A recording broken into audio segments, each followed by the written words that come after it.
মাধ্যম ছিল কবুতর, যার পায়ে চিঠি বেঁধে দিলে সে নির্দিষ্ট গন্তব্যে তা পৌঁছে দিত। এমন গল্প কাহিনী সিনেমায় দেখা গেলেও এটা যে কতটা বাস্তব তার উজ্জ্বল দৃষ্টান্ত কবুতরের রেসিং প্রতিযোগিতা। 500 কিলোমিটার দূর থেকে কবুতরকে ছেড়ে দেবার পর তা অবিশ্বাস্য দ্রুত গতি 80 থেকে 120 কিলোমিটার বেগে উড়ে গন্তব্যে পৌঁছে যায়। সিনেমা বা উপন্যাসের সেই উপাখ্যানের বাস্তব চিত্র তুলে এনেছেন সুমন মাহমুদ।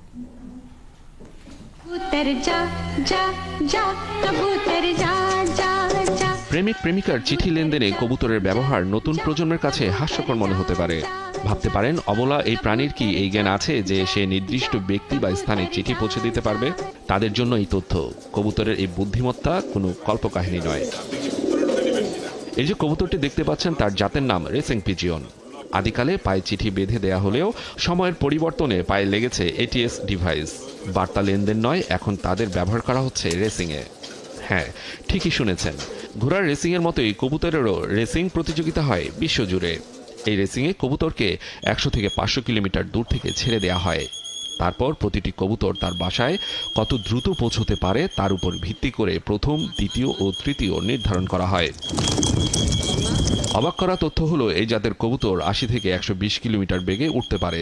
তাই উড়ার সময় তার গতিবেগ, বাসার দূরত্ব সবকিছু ডিভাইসের মাধ্যমে হিসাব করে জয়ী নির্ধারণ করা হয়। ইয়ার্ড পার মিনিটটা মানে ভেলোসিটি যেটাকে বলি, ওই ভেলোসিটিটা যার সবচেয়ে বেশি তাকেই আমরা প্রথম, তারপরে সেকেন্ড, তারপরে থার্ড, এভাবে আমরা কাউন্ট করি। 2002 সালে বাংলাদেশে প্রথম রেসিং কবুতর আসে এবং 2004 সাল থেকেই ক্লাব গঠন করে শুরু হয় রেস।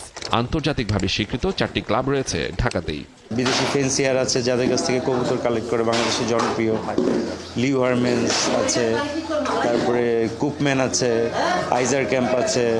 এখন পর্যন্ত আমাদের সরকার অথবা আমাদের প্রশাসনিকভাবে আমরা পারমিশন পাই নাই যে বিদেশে আমি বিক্রি করতে পারবো। এছাড়া আমরা কিন্তু প্রস্তুত বিদেশে বিক্রি করার জন্য। জাহিদ মোল্লা ব্যবসার পাশাপাশি শখের বশে লালন পালন করেন রেসিং পিজিয়ন।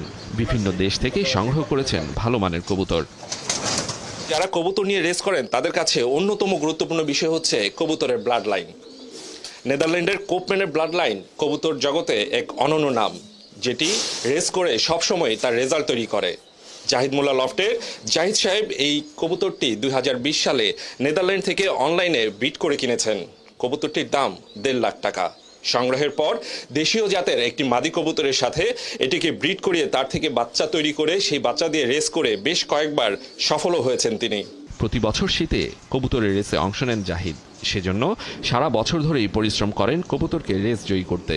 কবুতরের সঙ্গে গড়ে তোলেন ভালোবাসার এক নিবিড় সম্পর্ক।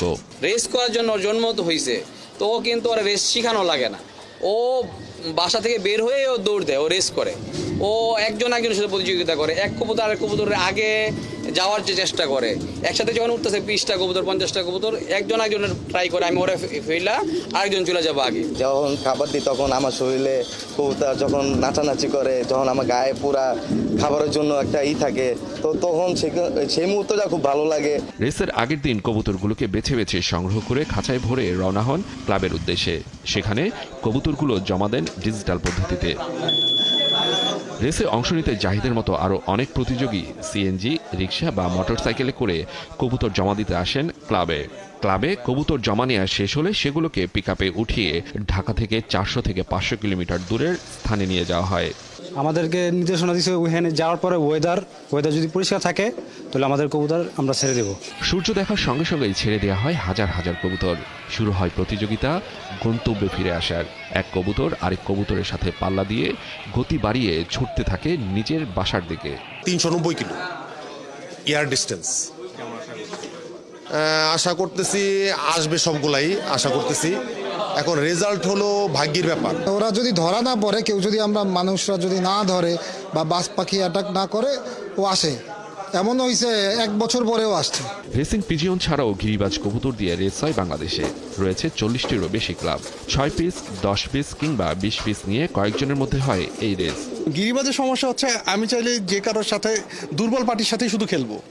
এটা হচ্ছে গিরিবাজ জগতের সাইকোলজি। গিরিবাজ কবুতরের শারীরিক গঠন, গায়ের রং, চোখের আকৃতি সবকিছুই নিজের মতো করে ক্রস ব্রিডিং পদ্ধতিতে পরিবর্তন করে একই জাতের নতুন কবুতর তৈরি করতে পারেন ইফতেখার সজীব। এই কাজ তিনি করছেন 1 যুগ ধরে। সূর্য উঠুক না উঠুক, বৃষ্টি হোক ঝড় হোক, কবুতর ছুটবে। কারণ এরকম একটা ওয়েদার আমি পড়ে গেলাম, যদিও আমি নরসিংদীতে পড়ছিলাম, তো সেই ক্ষেত্রে আমার কবুতরটা কীভাবে আসবে?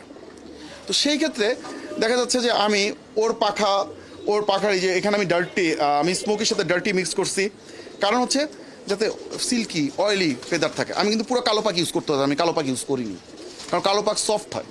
পানি যদি বেশিক্ষণ কালো পাখির উপর পড়ে ওটা অটোমেটিক ভারী হয়ে যাবে। তো আমি এই কারণে সাদা এবং কালোর মিক্স করছি, যেন আমার এই সুবিধাটা আমি পাই। রেসিং পিজিয়ন কিংবা গিরিবাজ যে কবুতরই হোক না কেন, ভালো জাতের কবুতর সংগ্রহ করলে একদিকে যেমন শখ মেটানো যায়, অন্যদিকে রেসজয়ী কবুতরগুলো আয়ের একটি ভালো উৎসে পরিণত হয়। সুমন মাহমুদ, ৭১, ঢাকা। চলছে সংবাদ সংযোগ।